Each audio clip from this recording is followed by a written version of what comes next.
aniga oo Suldaan Suleymaan Cali Ismaaciil ahna suldaankii guud ee Gadabuursiga halkan waxa fadhiya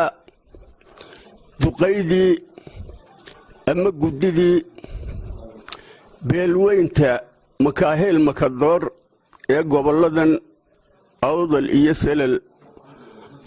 saddexdii xisbiga tartamayay saddexdabana ka codeeyay halkan waxaan saaka ka tahniyadeynaynaa madaxweynaha shalay la doortay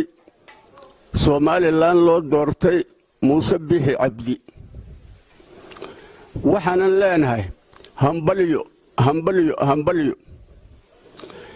xilka lagu dhiibay waa culus yahay sidaad adba u sheegtay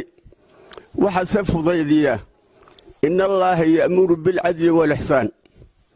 kaasa fududeeya xilka Allah ku fududeeyo waana laga dhur sugayaa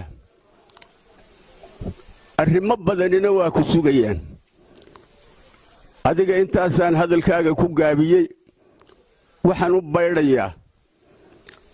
walaalaha kale ee xisbiga wadani madax iyo mijaba u tanaasulay siday sheegeen dalka iyo dadka idinkuna sidii raggaad yeesheen haddaad dalka iyo dadkaba u tudheen waan idiin ducaynaynaa sidii raggaanad yeesheen waxaanan leeyahay ku darsada qadarka saabiqadu halkay marayso ilaahay bay u gaartay waxaan halkan ka raacinayaa dadweynaha iyagii dadaalay horta waad mahadsantihiin waxaanan idin faraynaa isdejiya nabadda ha lagu dadaalo wax cudurihii ayaanu idin saamaynin intaasaan ku biiriyey hadalkaygii hore